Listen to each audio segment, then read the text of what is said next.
Olá, nós estamos de volta para estudarmos a Epístola de Gálatas e hoje eu queria enfatizar um pouco do capítulo 3, mas antes eu queria relembrar especialmente o gráfico que nós vimos na primeira aula, a introdução, porque Paulo, nas mensagens dele, ele praticamente sempre começa com a promessa que foi feita a Abraão e ao seu descendente, que é Cristo. Não diz aos seus descendentes no plural, mas ao seu descendente, que é Cristo. Então, eu queria que isso ficasse bem claro para que nós pudéssemos hoje ter uma visão melhor do que Paulo está dizendo no capítulo 3 de Gálatas. Mas quero começar a leitura do capítulo, porque Paulo começa assim: ó Gálatas insensatos, quem vos fascinou a vós outro, antes cujos olhos Jesus Cristo foi exposto como crucificado? Quero apenas saber isto de vós: recebestes o Espírito Santo pelas obras da lei ou pela pregação da fé? Sois assim insensatos que, tendo começado no Espírito, estejais agora vos aperfeiçoando na carne? Terá sido em vão que tantas coisas sofrestes, se na verdade foram em vão? Quem, pois, vos concede o Espírito e que opera milagres entre vós, porventura o faz pelas obras da lei ou pela pregação da fé? Bem, nesses primeiros 5 versículos nós temos aqui várias perguntas que o apóstolo Paulo faz, e essas perguntas têm a intenção de nos conscientizar do que nós somos. Paulo falando àquelas igrejas, vamos relembrar isso. Paulo, em cada cidade que ele foi ali, na Galácia, ele pregou o evangelho primeiro na sinagoga, depois ele foi então para os gentios. Já havia gentios na sinagoga que eram os prosélitos, aqueles gentios que se tornavam judeus através da circuncisão e fazia parte do povo de Deus. Eram os gentios tementes a Deus, né, que serviam a Deus de acordo com a lei judaica. Então, as igrejas eram um misto de judeus e gentios. Os judeus tinham toda a experiência religiosa de observar a lei, os sacrifícios, frequentar o templo quando possível em Jerusalém, participar das cerimônias anuais que o povo judeu era acostumado a fazer. E os gentios, por sua vez, eram idólatras e vinham de outras religiões. Por isso nós vemos, em alguns casos, no Atos dos Apóstolos, eles queimando os seus livros de feitiçaria e, enfim, deixando as suas práticas religiosas, aquelas coisas que eram oferecidas aos ídolos. E mesmo em Icônio, se nós lembrarmos lá no capítulo 13 e 14, quando Paulo está pregando o evangelho naquela região, eles queriam oferecer sacrifícios a Paulo e a Barnabé pensando que eles eram deuses.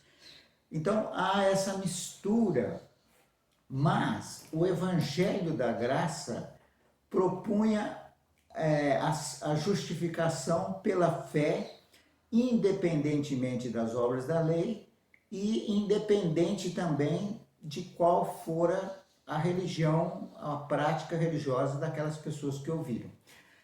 Mas agora, quando Paulo faz essas perguntas aos Gálatas, ele tem, assim como prioridade, os judeus.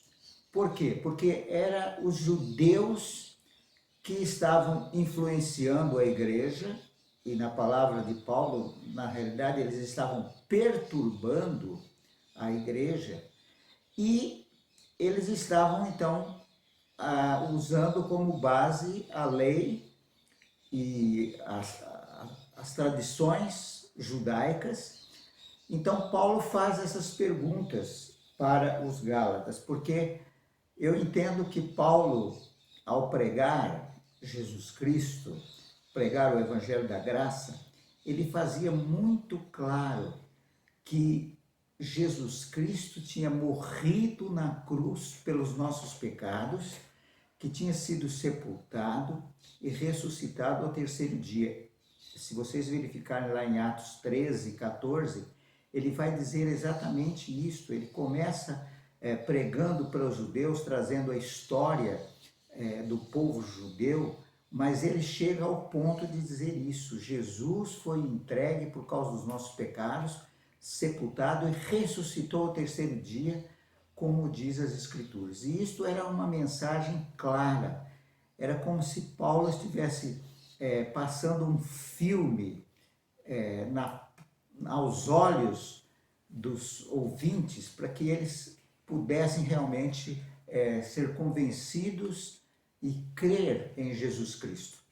Então Paulo faz essa pergunta: ó Gálatas insensato, quem vos fascinou a vós outro, ante cujos olhos Jesus Cristo foi exposto como crucificado?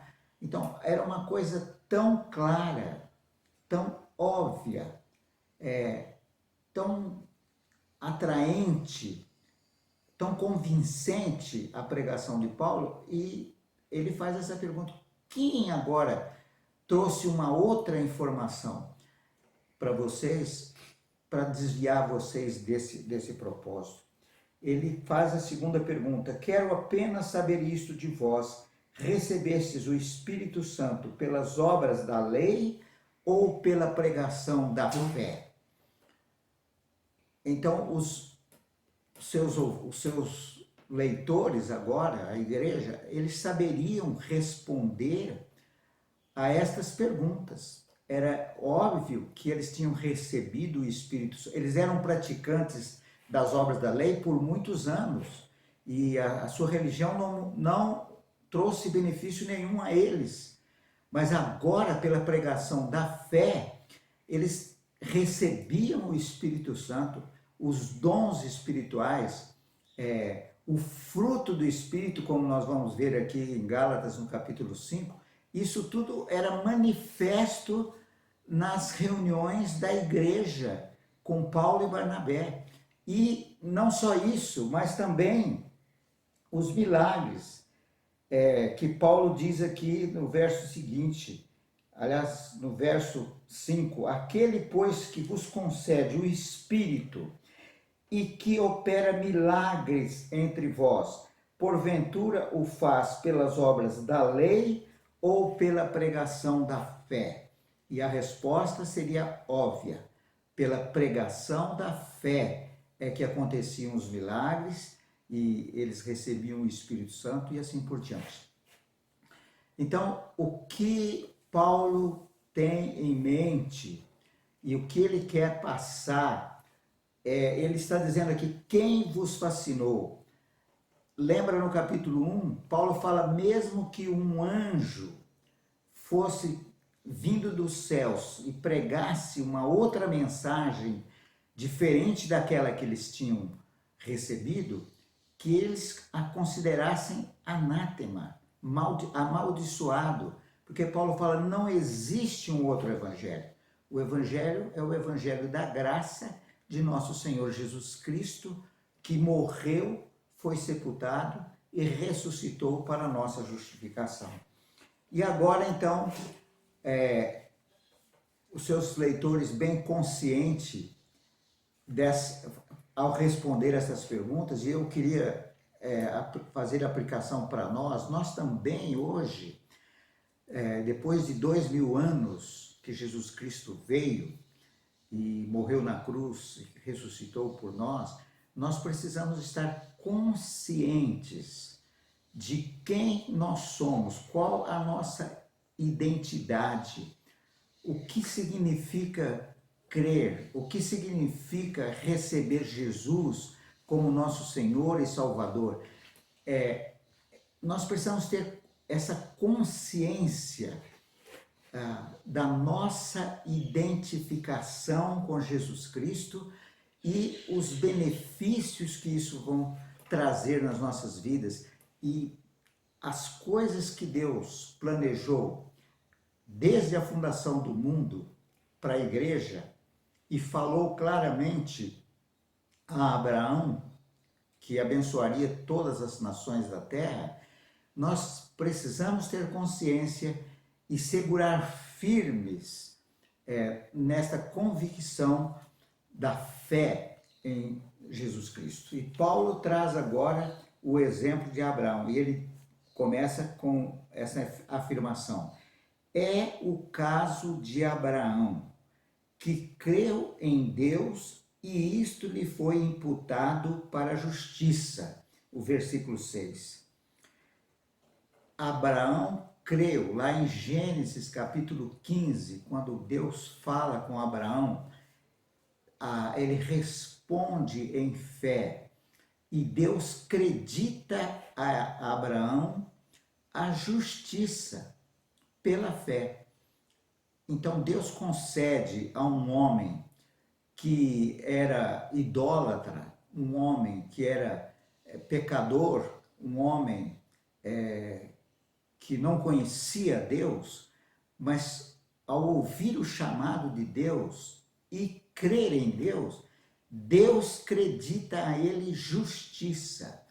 Então, aqui está o argumento mais forte que Paulo pode usar de como Deus justifica uma pessoa idólatra, uma pessoa pagã, uma pessoa que não conhece a Deus. Quando ela ouve o Evangelho, quando ela ouve a mensagem, Deus acredita, põe no seu crédito a justiça, independente das obras da lei, que diz os versos seguintes. Vamos ler, verso 7. Sabei, pois, que os da fé é que são filhos de Abraão. Ora, tendo a Escritura previsto que Deus justificaria pela fé os gentios, preanunciou o Evangelho a Abraão, dizendo: em ti serão abençoados todos os povos, de modo que os da fé são abençoados com o crente Abraão. Todos quantos, pois, são das obras da lei, estão debaixo da maldição, porque está escrito: maldito todo aquele que não permanecer em todas as coisas escritas no livro da lei, para praticá-las. E é evidente que pela lei ninguém é justificado diante de Deus. O justo viverá pela fé. Ora, a lei não procede da fé, mas aquele que observar os seus preceitos, por eles viverá. Cristo nos resgatou da maldição da lei, fazendo-se ele próprio maldição em nosso lugar, porque está escrito: maldito todo aquele que for pendurado em madeiro, para que a bênção de Abraão chegasse aos gentios em Jesus Cristo, a fim de que recebêssemos pela fé o Espírito prometido. É um texto maravilhoso. Então, começando com Abraão, Paulo diz: Deus creditou a ele a justiça, independentemente de qualquer obra. Vamos lembrar que Abraão viveu 430 anos antes que a lei foi dada a Moisés. Então não havia lei, ele não conhecia nenhum princípio de temor a Deus, ele não conhecia nada sobre Deus, e quando Deus o chama e fala para ele sair da sua terra e da sua parentela, ele prontamente obedece e responde em fé. Ele creu em Deus e Deus lhe acredita justiça. Deus considera ele um homem justo, perfeitamente reto, apesar de não olhar para a sua performance. Nós vamos lembrar também que Abraão, na prática, ele falha. Ele não é um homem perfeito, mas diante dos olhos de Deus, por causa da fé, ele é considerado um homem justo. E ele vai viver agora baseado nesta consciência de ser justificado e não na consciência da sua vida que ainda tem fraquezas e está sujeita ao pecado. É um ensino muito próprio para os nossos dias. Hoje, por causa de falhas no nosso comportamento, nós achamos que não nos qualificamos diante de Deus. Mas Deus nos justifica pela fé. É como diz aqui: sabei, pois, que os da fé são filhos de Abraão e justificados, porque Deus fez a promessa a Abraão que justificaria pela fé os gentios, quando lhe anunciou o evangelho, dizendo que abençoado seria todos os povos da terra. De modo que os da fé são os que recebem Jesus e são filhos de Abraão. E agora diz aqui que aqui era uma afirmação muito dura para os judeus, dizendo assim: olha, vocês querem estar debaixo da lei, vocês não sabem que pela lei ninguém será justificado? E ele diz ainda mais: quem está debaixo da lei está debaixo de maldição. Vamos lembrar de Deuteronômio 28, quando Deus propôs as bênçãos e as maldições para o povo de Israel, lá no deserto. E as bênçãos estavam vinculadas à guarda completa, 100% perfeita de todos os mandamentos. Se alguém quebrasse apenas um mandamento, ele seria culpado de toda a lei e todas as maldições viriam sobre eles. Então, para quem está debaixo da lei, Paulo está dizendo, está debaixo da maldição, porque está escrito que a lei foi dada para ser guardada e as pessoas alcançariam a justiça segundo as obras da lei se eles as cumprissem 100%. E isso é impossível e por isso Paulo fala em vários lugares e aqui em Gálatas ele diz que nenhum ser humano vai ser justificado pelas obras da lei. Mas todos aqueles que estão tentando agradar a Deus e alcançar justiça pelas obras, estes estão debaixo da maldição. Mas aqui está bem claro que Cristo veio e morreu. Ele se fez maldição em nosso lugar. O que significa isso? Ele não pecou. Nunca pecou, nunca houve engano nos seus lábios. Ele era perfeitamente justo e andou em justiça e cumpriu todos os mandamentos. Como que ele se fez maldição em nosso lugar? Então, 2 Coríntios 5:21 é bem claro sobre isso, que diz que aquele que não conheceu o pecado, que é Jesus, Deus o fez pecado para que, através dele, nós fôssemos feitos justiça de Deus. Então, ele não conheceu o pecado, mas se fez pecado por nós.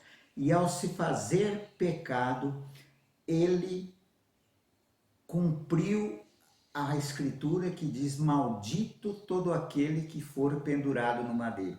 Quer dizer, ele veio e levou a maldição, como está escrito aqui: maldito todo aquele que for pendurado no madeiro.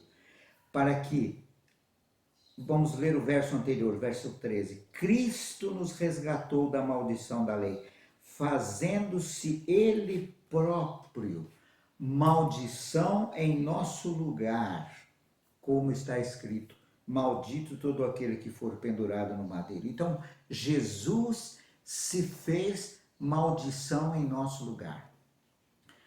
Isso equivale a dizer que todos aqueles que quebraram os mandamentos da lei, que se tornaram culpáveis diante de Deus, tudo isto foi colocado sobre Jesus, ele se fazendo maldição em nosso lugar, para nos dar a sua justiça, para nos dar libertação da lei, das obras da lei e das consequências de quebrarmos as leis.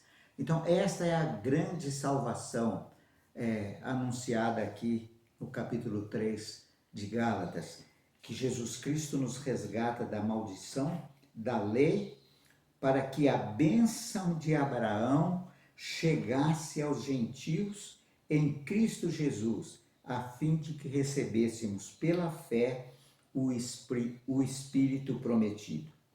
E Paulo agora fala da promessa e da lei, que a lei não pode invalidar a promessa. A promessa veio antes. Vamos ler versículos 15 em diante. Irmãos, falo como homem, ainda que uma aliança seja meramente humana, uma vez ratificada, ninguém a revoga ou lhe acrescenta alguma coisa. Ora, as promessas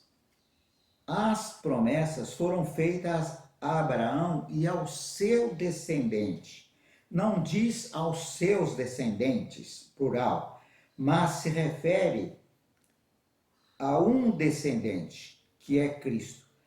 É ao teu descendente, que é Cristo, versículo 16.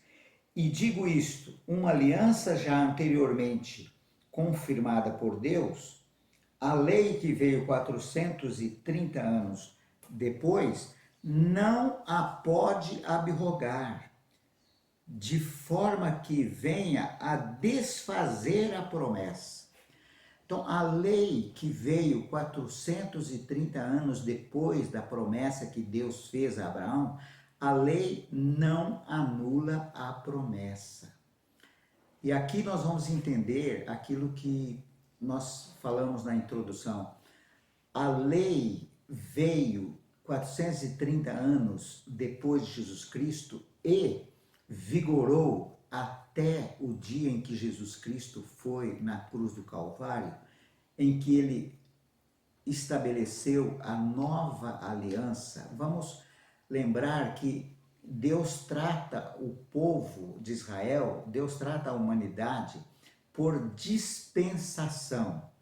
As dispensações, houve uma dispensação da promessa ou da graça de Deus feita a Abraão, que foi desde a chamada de Abraão até quando Deus estabeleceu a lei, havia uma dispensação.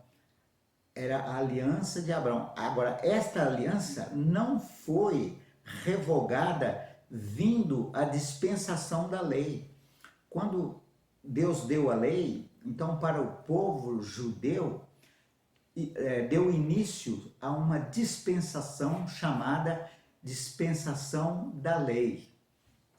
Um período de tempo em que Deus tratou o seu povo segundo as suas leis. E isto vigorou até o dia que Jesus Cristo foi na cruz do Calvário e se fez maldição por nós, cumprindo ali todas as exigências da lei. Ele cumpriu na sua vida, nos seus 33 anos, mais ou menos, de vida, ele cumpriu todas as leis de Deus e se fez maldição para nos resgatar da maldição da lei. Então, o que Paulo está dizendo aqui agora, para os judeus especialmente, dizendo assim, olha, uma aliança feita, ela não pode ser ratificada. Uma promessa que foi feita não pode ser cancelada. Permanece a promessa. O período da lei, vamos entender aqui agora, vamos continuar a leitura. Porque se a herança provém da lei, já não decorre da promessa, mas foi pela promessa que Deus concedeu gratuitamente a Abraão. Então, a herança vem para nós pela promessa, não pelo cumprimento da lei. Qual, pois, a razão de ser da lei? Agora Paulo, então, levanta essa pergunta para os seus leitores ali, os Gálatas, a igreja que ele fundou, que conhecia o evangelho verdadeiro, que conheceu Jesus Cristo por experiência e as bênçãos, conheceu o Espírito Santo e as manifestações do Espírito Santo. Ele faz essa pergunta: qual, pois, a razão de ser da lei? E ele responde: foi adicionada por causa das transgressões, até que viesse o descendente a quem se fez a promessa, e foi promulgada por meio de anjos, pela mão de um mediador. Então, por que a razão da lei? Ela foi adicionada por causa das transgressões.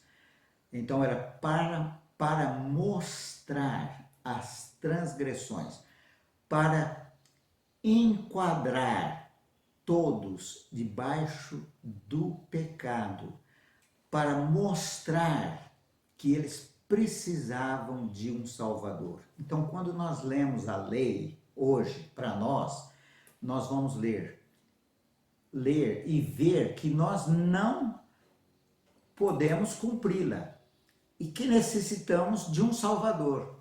Então, aí entra Jesus. Jesus vem como Salvador daqueles que não podem, de maneira nenhuma, ser justificados pelas obras da lei.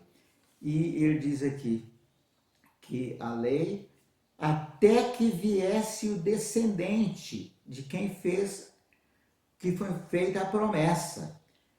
E ele faz a outra pergunta. Ora, o mediador não é um, mas Deus é um. É porventura a lei contrária às promessas de Deus?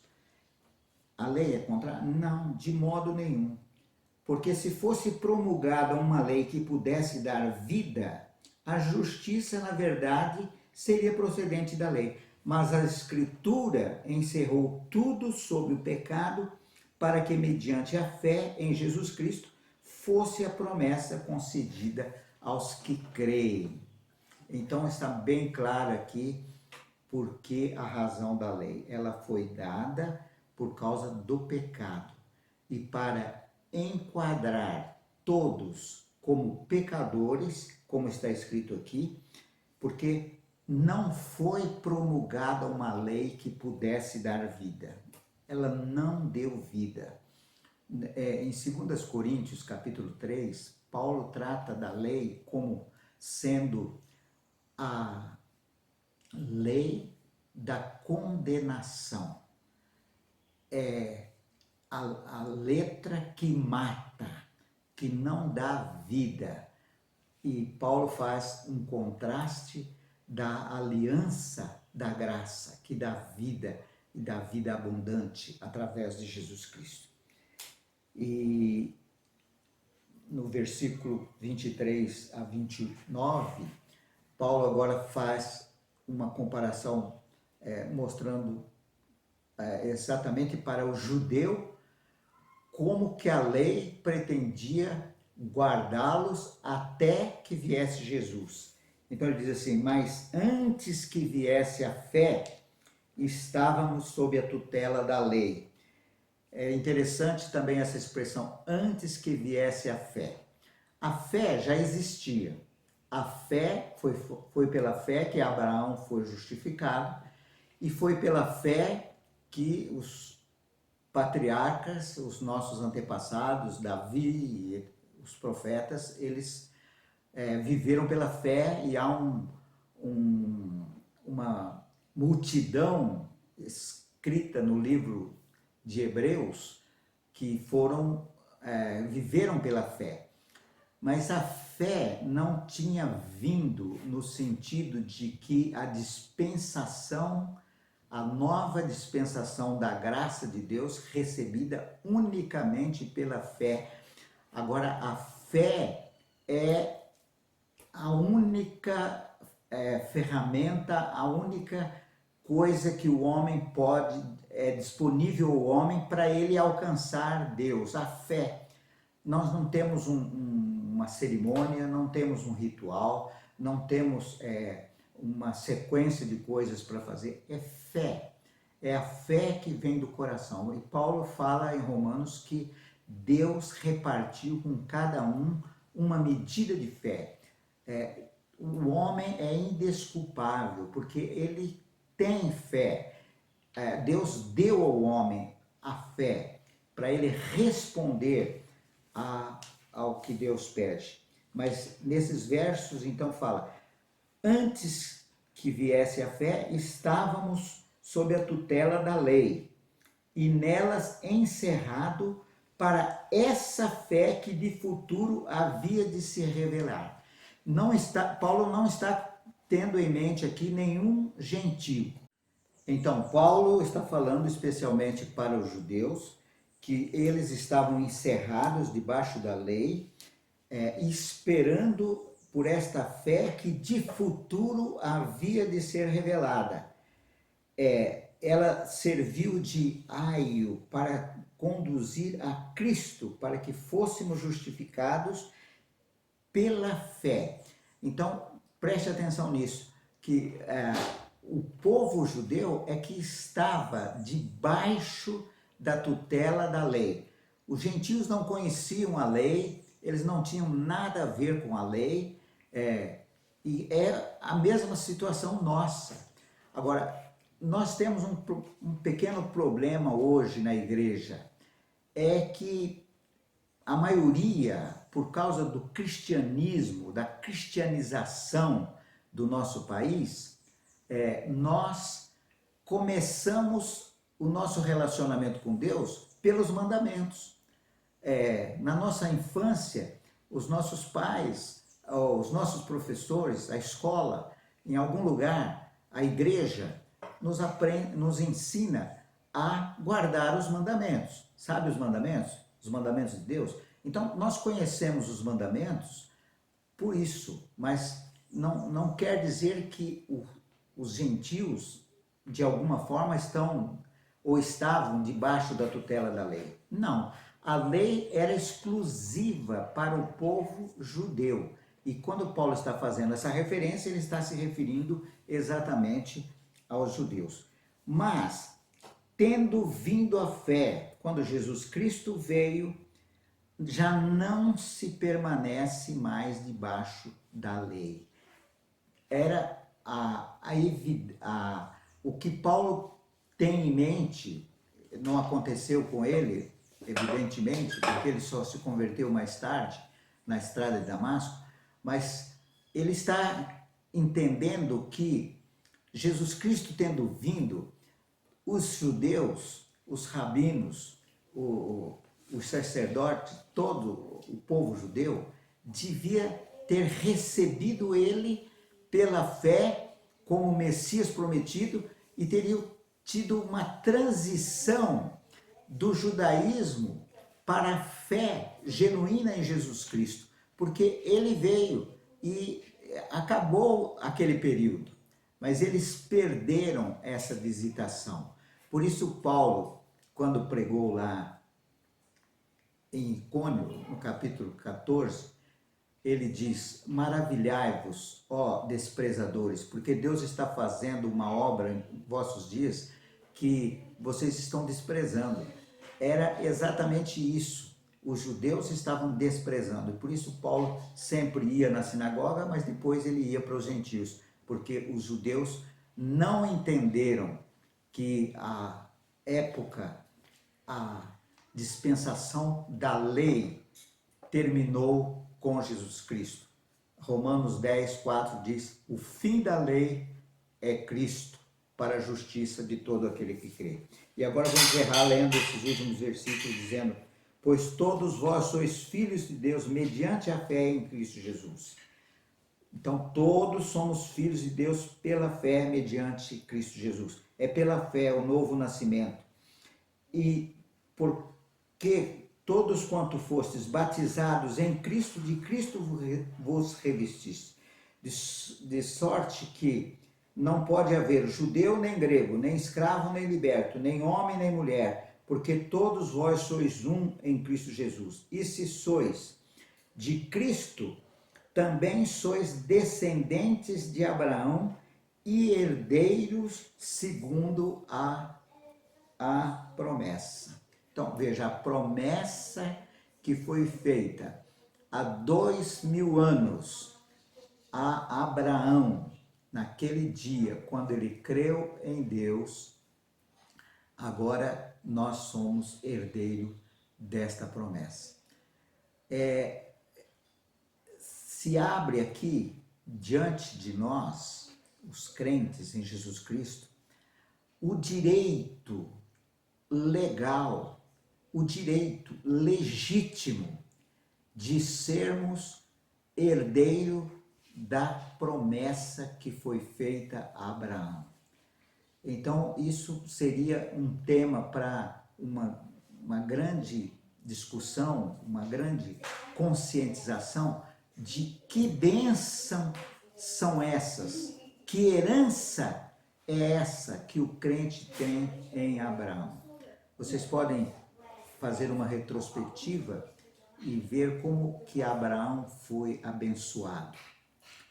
Como que o povo de Israel foi abençoado até o dia em que eles receberam a lei. Como a graça de Deus operava de maneira abundante, de provisões maravilhosas. Veja que em Abraão, Deus prometeu a saída do povo do Egito, dizendo: olha, o povo, a sua descendência vai ser escrava no Egito por 400 anos, mas depois vão sair cheios de riqueza, cheios de poder, de saúde. E foi isso que aconteceu. E o povo foi abençoado com toda sorte de bênção por causa da promessa de Abraão. E nós somos os legítimos, aqueles que são da fé, são os legítimos filhos de Abraão, os legítimos herdeiros da promessa de Deus. Fique com Deus e até a próxima.